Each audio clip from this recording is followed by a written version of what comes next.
السلام علیکم ورحمۃ اللہ تعالی وبرکاتہ۔ محترم مقدم حاضرین کرام، معزز بزرگان دین، نوجوانان اسلام، آئیے سب سے پہلے میں اور آپ مل کر عقیدت اور محبت کے ساتھ، تدبر و رمضی کے ساتھ گنبد خزرہ کا تصور اپنے دل و دماغ میں لیے ہوئے میرے اور آپ کے پیارے آقا صلی اللہ تعالی علیہ وسلم کی بارگاہ میں آواز بلند ہدیت درود پاک و نذرانہ پیش کریں، پڑھیں اللہم صلی علی سیدنا شفیعنا حبیبنا و طبیبنا و مولانا محمد وعلی آلہ و اصحابہ وبارک وسلم۔ اللہ سبحانہ و تعالی نے قرآن مجید میں انسانوں کی تخلیق کے متعلق جو ارشاد فرمایا ہے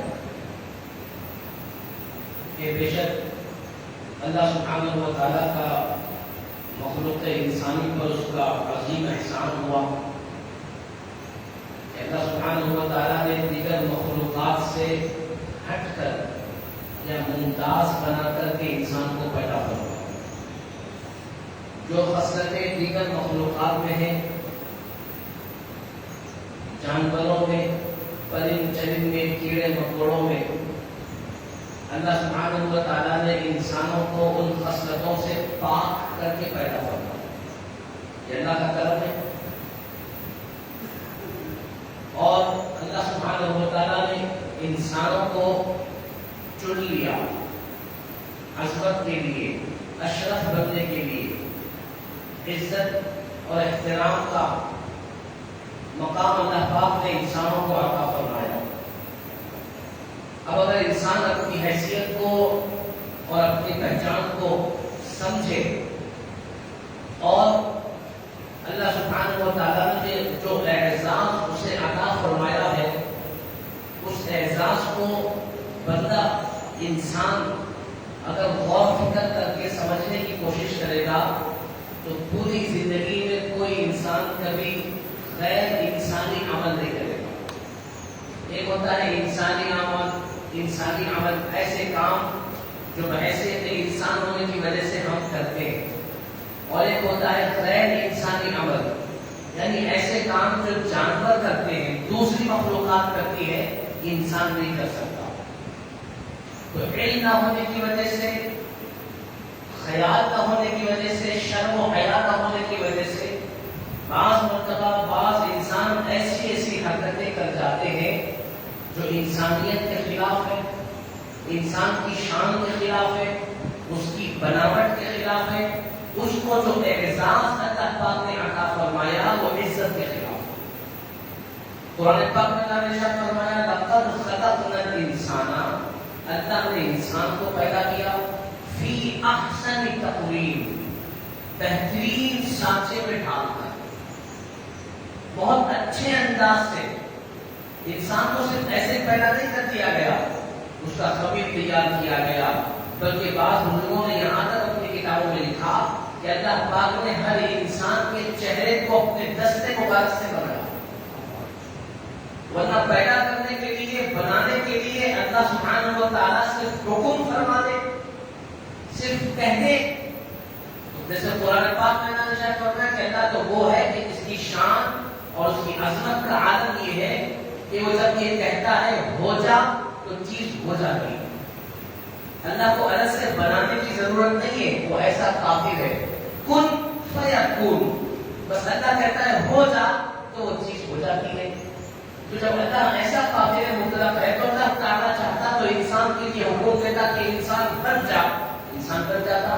لیکن اللہ نے فرشتوں کو حکم دیا، آدم علیہ السلام کی خمیر کو تیار کیا گیا، مٹی لائی گئی، بہترین طریقے کی عزت والی، احترام والی، صاف ستھری مٹی لائی گئی.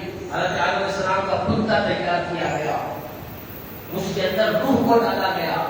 حضرت آدم علیہ السلام کو عزتوں سے، احترام سے مالا مال کیا گیا. آپ کو ہر طرح کے علوم و فنون سے ماہر کیا گیا، ہر طرح کی زبان سکھائی گئی، تمام اسما سکھائے گئے.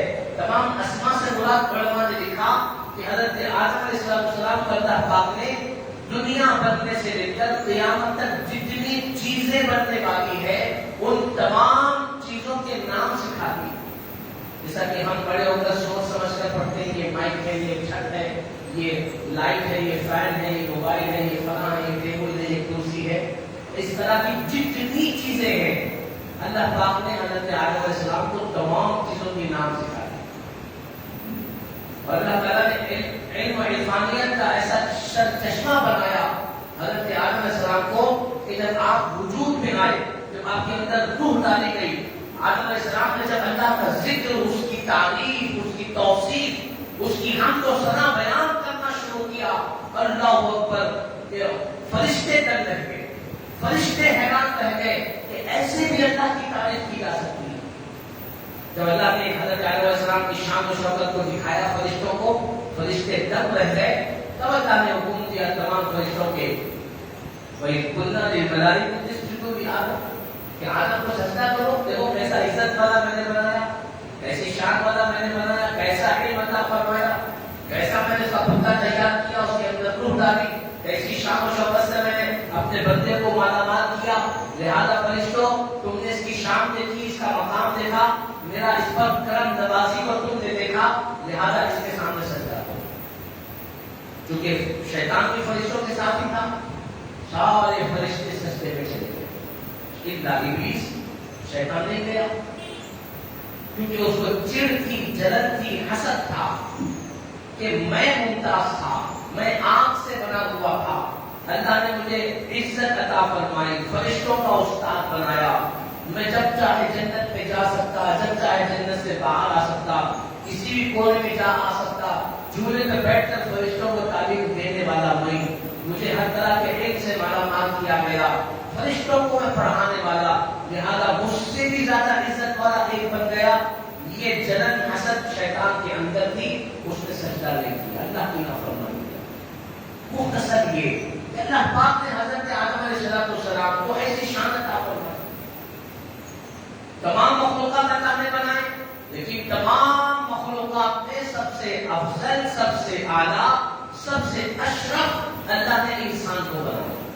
انسان کیوں؟ اس لیے اس کی الگ الگ وجوہات علماء کرام نے تحریر فرمائی. بحیثیت مسلمان امت محمدی صلی اللہ علیہ وسلم جو ہمارے علماء نے وجہ بتائی وہ یہ ہے کہ تمام مخلوقات میں اللہ نے انسان کو اس لیے اشرف و اعلیٰ بنایا کہ اسی انسانیت میں اللہ کے محبوب صلی اللہ علیہ وسلم تشریف لانے والے. حضور کی آمد اس انسانیت میں ہونے والی ہے، اللہ کے محبوب پیدا ہونے والے ہیں، اللہ کے محبوب کی آمد ہونی ہے. لہذا اپنے محبوب جس مخلوق میں رہیں گے، جس حلیے میں لباس بشری اوڑھ کر جو میرا محبوب دنیا میں جائے گا، تو اللہ پاک نے اس انسانیت کو تمام مخلوقات میں سب سے افضل و اشرف و اعلیٰ قرار فرما دیا. آقا کریم صلی اللہ علیہ وسلم آئے اور آپ نے تمام ہمارے مقام و مرتبے کو اجاگر کیا. لوگ جانوروں سے بدتر زندگی گزارتے تھے. جیسا میں نے سے پہلے بھی آپ کے سامنے عرض کیا، چھوٹی چھوٹی باتوں پر خاندان در خاندان، پیڑھی در پیڑھی دشمنی چلتی، قتل و غارت کی.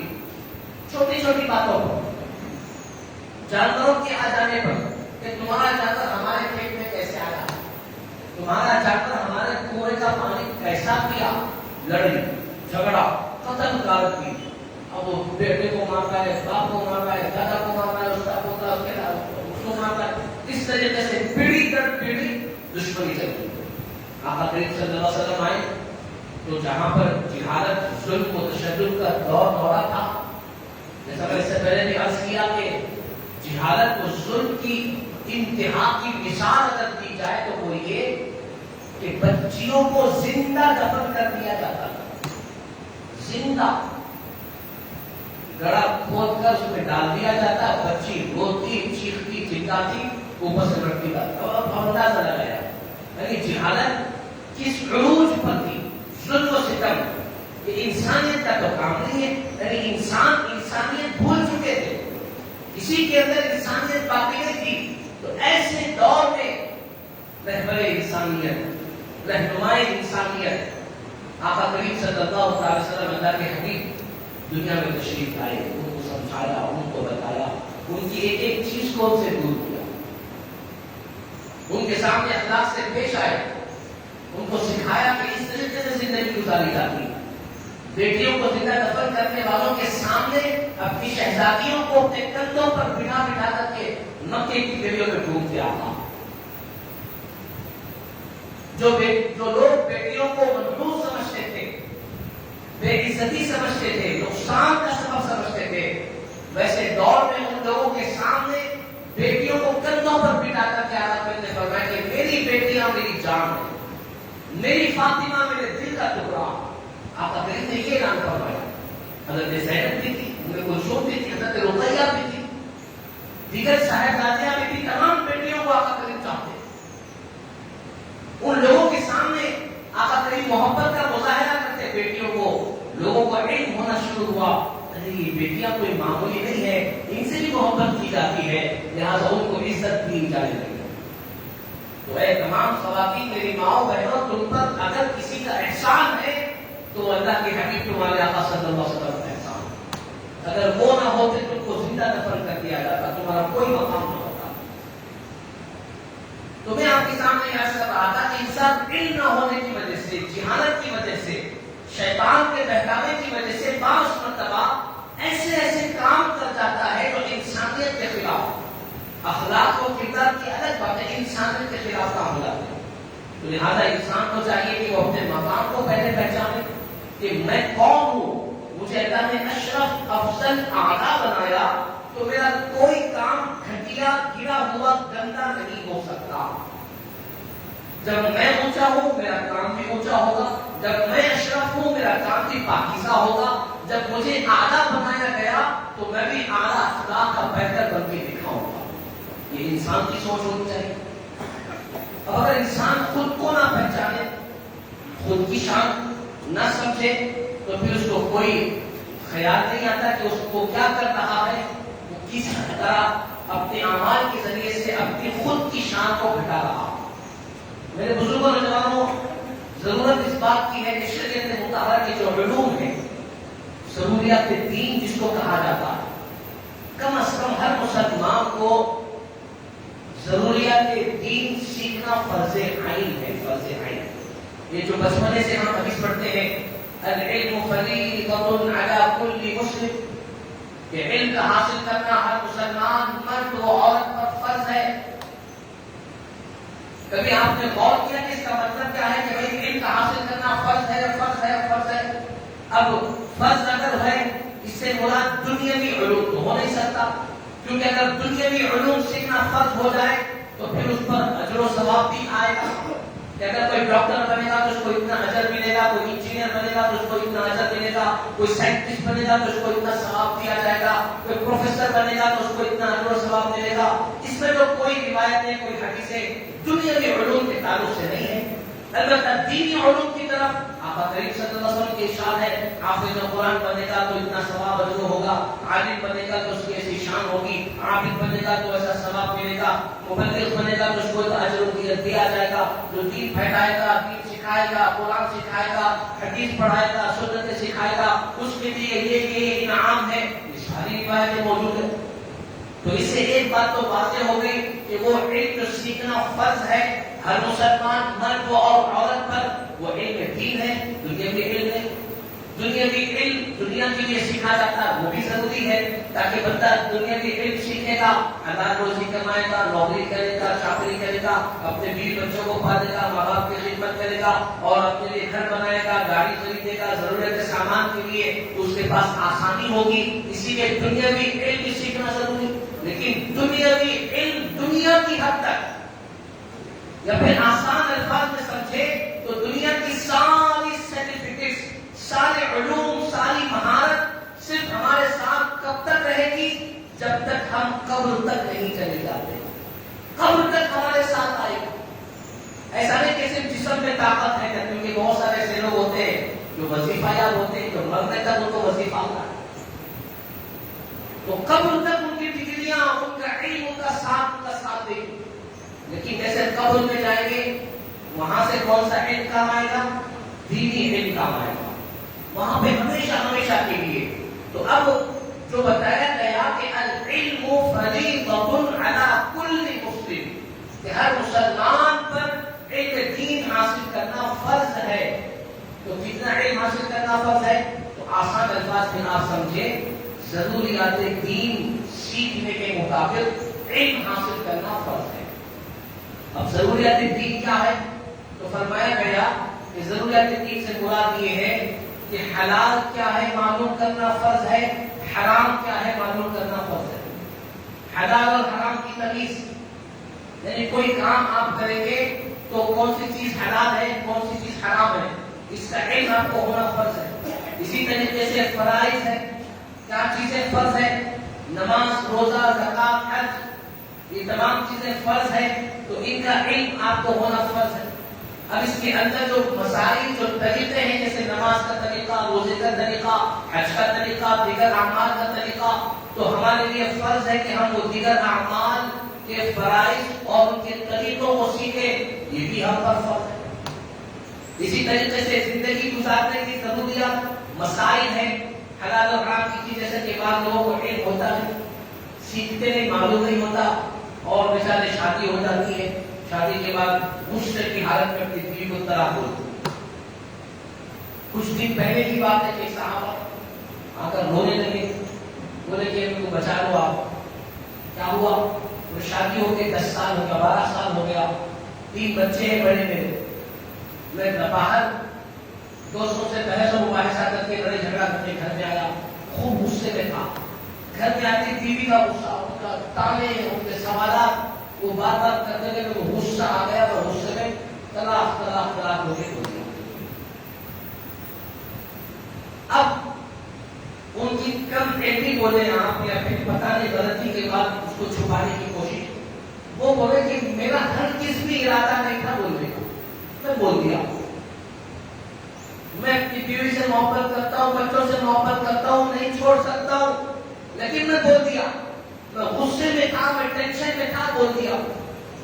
اب ان کو یہ بتایا گیا کہ غصے کی حالت میں یہی الفاظ پہ تو کنٹرول کرنا ہے. کو نہیں معلوم؟ بولے میرے کو نہیں معلوم. میں سنا تھا غصے میں بولے تو نہیں ہوتی، غصے میں اگر بول دیے تو طلاق نہیں ہوتی. کون بولے؟ میں سنا تھا.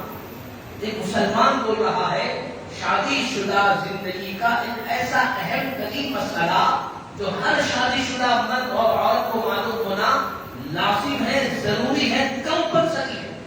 ویسے مسئلے میں ایک مسلمان کے یہ الفاظ ہے کہ میں سنا تھا کہ غصے کی حالت میں بولے تو نہیں ہوتا. اور ٹھیک ہے، اگر غصے کی حالت میں بولے تو نہیں ہوتا تو پھر کون سی حالت میں بولے تو ہوتا؟ کوئی اپنی بیوی کو محبت میں بولتا ہے کیا؟ ارے آپ کو بڑی محبت آ گئی آپ کے اوپر، طلاق طلاق طلاق. غصے میں تو طلاق ہو نہیں رہا. طلاق بولا کب کرتا ہے؟ یہ لفظ رکھا کب کے لیے گیا؟ جب تم بیوی سے بیزار ہو، بیوی تمہارے نافرمانی کرے اور تمہاری بیوی کی نہ بنے، نفرتیں ہو جائے، آپس میں ایک دوسرے سے سمبند جڑا ہوا نہ رہے اور بات بڑی آگے بڑھتی چلے جائے، تو تبھی کے لیے تو یہ رکھا گیا آپشن. حالانکہ ناپسندیدہ ہے، اللہ کو ناراض کرنے والا ہے. اب ہمارے مسلمان، کئی ایسے مسلمان جو علم نہ ہونے کی وجہ سے غصے کی حالت میں یہ الفاظ بول دیتے ہیں، پھر خاموش ہو کر زندگی گزارتے بھی ہے. کئی سال تک طلاق بولنے کے بعد بھی زندگی گزارتے. اب آپ بتائیں کیا وجہ ہے؟ علم نہیں سیکھا. جیسے میں آپ حضرات کے سامنے عرض کر رہا ہوں کہ دنیا کے دین کے وہ بیسک مسائل، بنیادی ضرورت چیزیں جو ہماری زندگی میں دین کا اہم ترین حصہ ہے، اس طرح کے علم کو سیکھنا ہر مسلمان پر فرض عین ہے، لازم و ضروری ہے۔ اس سے آپ چہرہ نہیں کھلا سکتے کہ میں نہیں سیکھوں گا، بس مجھے نوکری کرنا تھا میں نوکری کروں گا، جاب کرنا تھا میں جاب کروں گا۔ ضروریات دین کا ہے، مجھ سے کوئی لینا دینا نہیں۔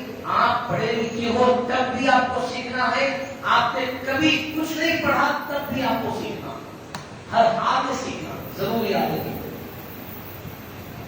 اور انسان ایک ساتھ تو نہیں سیکھ سکتا۔ اب زندگی کے 40 سال 50 سال 60 سال 30 سال 35 سال گزر گئے، اب اچانک سیکھنے کے لیے کہو تو جا کر بیٹھ کے مصحف کے سامنے پڑھنا یہ ضروری نہیں ہے۔ سیکھنے کا مطلب یہ ہے کہ آپ تھوڑا تھوڑا کرتے سیکھیں، روزانہ ایک بات سیکھیں، روزانہ ایک مسئلہ سیکھیں، روزانہ ایک فرض سیکھیں، روزانہ ایک حکم خداوندی کو سیکھیں، 2 دن میں ایک مرتبہ سیکھیں، ہفتے میں ایک مرتبہ سیکھیں۔ فرمایا گیا کہ اگر کوئی سیکھنے کی نیت کر کے سیکھنا شروع کر دیتا ہے اور وہ سیکھنے کی کوشش کرتا رہتا ہے، وقت لگے 1 سال 2 سال 3 سال 4 سال کوئی بات نہیں، جب اس نے سیکھنے کی نیت کی اور سیکھنے کی جد و جہد بھی کر رہا ہے اور اسی درمیان میں اگر اس کا انتقال ہو جائے، اگر وہ مر جائے تو اللہ تعالیٰ اپنے کرم سے اسے سیکھا ہوا بنا کر کے جنت میں داخل عطا فرمائے۔ وہ ایسا ہوگا جیسا کہ اس نے پورا دین کا علم سیکھ لیا ہو۔ اگر کوئی ارادہ کر کے کوشش شروع کر دیتا تو میرے بزرگوں نوجوانوں ضروری ہے ہمارے ہم شروع سے شروع کریں، بچے کی پیدائش سے شریعت پر عمل کرنے کے لیے سیکھیں کہ شریعت بچوں کی ولادت سے ہماری کیا رہبری کرتی ہے۔ آقا کریم صلی اللہ علیہ وسلم نے ہمیں وہ کچھ سکھایا ہے، وہ سب کچھ سکھایا ہے کہ جیسا میں نے پچھلے جمعہ بھی عرض کیا کہ ہماری زندگی میں گزرنے والے جو حالات ہیں اس میں کوئی ایسا موڑ یا کوئی ایسا مرحلہ نہیں ہے جہاں پر شریعت نے ہماری رہنمائی نہ کی ہو۔ ہماری زندگی کے ہر موڑ پر، ہماری زندگی کے ہر مسئلے میں ہمارے آقا نے ہماری رہنمائی فرمائی ہے، ہمیں روشنی دکھائی ہے، ہمیں طریقہ بتایا۔ ضرورت اس بات کی ہے کہ اس کو جاننے کی کوشش کریں۔ شروعات کیسے کریں؟ پیدائش سے شروع کریں کہ جب بچہ پیدا ہوتا تو شریعت کا حکم کیا۔ بہت سارے آج کل ہمارے پاس ماحول یہ ہے کہ جب بچہ پیدا ہو جاتا ہے تو خوشی کے مارے سب کچھ بھول جاتے ہیں، شریعت کو یاد نہیں رکھتے۔ شریعت مطہرہ نے بتایا گیا کہ اللہ تعالیٰ کی نعمتوں میں سے عظیم نعمت اولاد کا ملنا۔ اولاد کس کو کہتے ہیں؟ اگر آپ کو احساس نہیں ہے تو ان سے پوچھو جو بے اولاد ہے بیچارے، اولاد کے لیے تڑپتے ہیں، روتے ہیں، بلکتے ہیں، در کی ٹھوکریں کھاتے ہیں۔ شادی ہو کے 8 سال ہو گیا، 10 سال ہو گیا، 25 سال ہو گیا، 9 سال ہو گیا، پتہ نہیں کتنے سال گزر گئے، اولاد نہیں ہے۔ ہر طرح کی دوائیں کھا رہے ہیں، ہم لوگ پھر رہے ہیں، ادھر پھر رہے ہیں، ادھر پھر رہے ہیں۔ اللہ نے بنا مانگے کے، بغیر کوشش کے، بغیر دوا کھائے کے، بغیر کسی چیز کی اولاد عطا فرما دی۔ کبھی شکر ادا کیا اللہ کا کہ اللہ تیرے کرم سے تو نے مجھے صاحب اولاد بنایا۔ اب شریعت نے حکم دیا کہ جب تم کو اولاد ہو جائے تو تمہارے لیے سب سے پہلا عمل یہ ہے کہ تم اپنی اولاد کے کان میں اذان دو۔ یہ شریعت کا حکم ہے نا، جب بچہ پیدا ہو جائے تو اذان دینا چاہیے۔ آج کل کا دور ہے 2023 کا، آج کل اکثر کیسز وہی سننے آ رہے ہیں کہ بچہ پیدا ہوا بڑا کمزور ہے، کرٹیکل حالت میں ہے، لہٰذا اس کو آبزرویشن میں رکھا گیا ہے، نرسری میں رکھا گیا، پتہ نہیں کیا کیا رہتا ہے اس کے اندر رکھا گیا، کوئی نہیں دیکھ سکتے۔ ارے اذان دینا ہے، نہیں نبی دے جا سکتے کوئی، کئی ایسے کیسز دیکھتے ہیں۔ تو آپ یقین جانیں اگر آپ کا بچہ کرٹیکل ہے اور آپ ڈاکٹر سے کہیں گے مجھے کوئی پرواہ نہیں، مجھے میرے بچے کو اذان دینا ہے، میں پوری احتیاط کے ساتھ جو لوگ گاؤن وغیرہ پہن کر جانا ہے وہ پوری احتیاط کے ساتھ جا کر اذان دے دوں گا، دور سے ہی صحیح، اور اذان کا جو عمل ہماری شریعت نے ہمیں دیا ہے وہ کمپلیٹ کر دوں گا۔ تو یقین جانیے اذان کی برکت سے، اللہ کی نام کی برکت سے اللہ پاک آپ کے بچے کو صحت و تندرستی عطا فرمائے۔ آپ اپنے انداز سے ڈاکٹر سے بات کر کر اذان میں تاخیر نہ کریں۔ اذان میں تاخیر کرنے میں شیطان حاوی ہو جاتا ہے، لہٰذا شریعت کا حکم یہی ہے کہ فوراً سیدھے کان میں اذان دینا ہے، نارمل جو اذان ہوتی ہے، اور بائیں کان میں اقامت دینا۔ اب اذان دے کون؟ تو علماء کرام نے فرمایا خاندان میں جو نیک ہے، نمازی ہے، متقی ہے، پرہیزگار ہے، ذاکر ہے، ذکر کرنے والے، عبادت گزار ہے، اچھے سچے نیک ہے، ان سے اذان دلائی جائے۔ خاندان میں نہیں ملتے، باہر دیکھیں، آپ علماء کو دیکھیں، ائمہ کو دیکھیں، جو اللہ کے نیک بندے آپ کو پسند آتے ہیں، جو آپ کی نظر میں اچھے ہیں، بس ان کو آپ ان سے گزارش کریں، آپ خود نمازی ہیں، آپ خود عبادت گزار ہیں، اور آپ کو یہ امید ہے کہ میں دے دوں گا تو اللہ پاک میری اذان کی برکت سے میرے بچے کو دین اور دنیا کی نعمتوں سے مالامال کرے گا، تو آپ بھی دے سکتے۔ سیدھے کان میں اذان دینا ہے، بائیں کان میں اقامت، جو ہم نماز میں سنتے ہیں، اللہ اکبر اللہ قد قامت الصلاۃ والی۔ الغرض اس کے بعد جب اذان ہو جائے گی تو بچے کے سیدھے کان میں 3 مرتبہ اس کا نام پکارنا۔ اب علماء کرام نے یہاں پر فرمایا کہ بچے کا نام کیا پکاریں گے، تو فرمایا کہ آقا کریم نے فرمایا کہ جو کوئی اپنے بچے کا نام میرے نام پر محمد رکھے گا، اللہ پاک اس بچے کو بھی جنت عطا فرمائے گا، بچے کے والدین کو بھی جنت عطا فرمائے گا۔ تو اب یہ ضروری نہیں کہ آپ بچے کا نام محمد رکھے تو محمد ہی پکاریں، پکارنے کے لیے کوئی اور نام بھی رکھا جا سکتا ہے، یہاں تک کہ سرٹیفکیٹس میں بھی کوئی اور نام لکھا جا سکتا ہے۔ تو میں نے بھی وہی کیا کہ میرے 3 بچے، ایک بیٹی 2 بیٹے، ویسے تو 6 تھے، 3 اللہ کی مرضی سے چلے گئے، الغرض 2 بیٹے، دونوں کا نام بھی میں نے محمد ہی رکھا۔ اب بعد میں ان کے نام کے ساتھ جو لگانا ہے وہ لگایا ہے، لیکن نام جو محمد رکھیں گے تو ان کے لیے جو بشارت ہے اللہ کے رسول صلی اللہ علیہ وسلم کی، تو اذان کے بعد ہم کان میں بچے کے کہیں گے کہ بیٹے آپ کا نام محمد ہے، بیٹے آپ کا نام محمد ہے، آپ محمد ہے، یہ کان میں بچے کے بولنا ہے۔ اب کتنے لوگ اذان دیے، کتنے لوگوں نے یہ عمل کیا، وہ سوچیں۔ اب اس کے بعد تیسرا اہم مرحلہ جو سنت طریقہ ہے وہ یہ ہے کہ خاندان کے نیک بزرگ، جیسا میں نے عرض کیا، ویسے شخص کے منہ میں کھجور ڈال کر چبا کر بچے کو چٹوانا۔ یہ کام کس لوگوں نے کیا، اللہ عالم، یہ کرنا چاہیے۔ معصوم بچے کو اذان دینے کے بعد کھجور چبا کر خاندان کے نیک لوگوں سے، جب میرے رب کے پیارے آقا صلی اللہ علیہ وسلم کے خاندان میں، جیسا کہ سیدہ کائنات فاطمہ الزہرا رضی اللہ تعالی عنہا کے پاس حضرت حسنین کریمین کی ولادت ہوئی، حضرت زینب رضی اللہ تعالی عنہا کی ولادت ہوئی، تو روایت ہے کہ آقا کریم صلی اللہ علیہ وسلم نے ان کے منہ میں اپنا لعاب دہن ڈالا، ان کے منہ میں۔ اور یہ شریعت کا حکم ہے، سنت طریقہ کہ اپنے خاندان کے بزرگ سے کھجور یا میٹھی چیز چبوا کر بچے کو چٹوانا۔ اس سے اس کے اندر ان بزرگ کے اثرات، ان کی اخلاق بچے کے اندر مرتب ہوتے ہیں۔ تو لہذا اس پر ہم کو عمل کرنا، یہ شروعاتی مراحل کی شریعت کے احکامات۔ ہم کیا کرتے ہیں کہ بچہ وہ اوپر میٹھے کا ڈبہ لیتا ہے، وہ بالا جی سے، وہ فلاں جگہ سے، وہ فلاں جگہ سے میٹھے کے ڈبے لا کے لوگ تصدیق کر رہے، کھا رہے خوشی خوشی، نہ اذان کی فکر، نہ اقامت کی فکر، نہ صحیح سے نام کی فکر۔ تو فرمایا شریعت ہے کہ 7 دن میں نام رکھ سکتے ہیں، 7 دن تک نام رکھیں، جو بھی آپ کو پسند ہو، جو آپ پکارنا چاہتے ہو، جو سرٹیفکیٹ پہ لکھانا چاہتے ہو، وہ مشورہ کر کے نام رکھیں، اس کے مطابق آپ سرٹیفکیٹ پہ لکھائیں، اور زندگی بھر پکاریں، کرنا کی بات۔ اب جو اہم مرحلہ جو پیدائش کا ہے وہ مکمل ہوتا ہے الحمدللہ تعالیٰ۔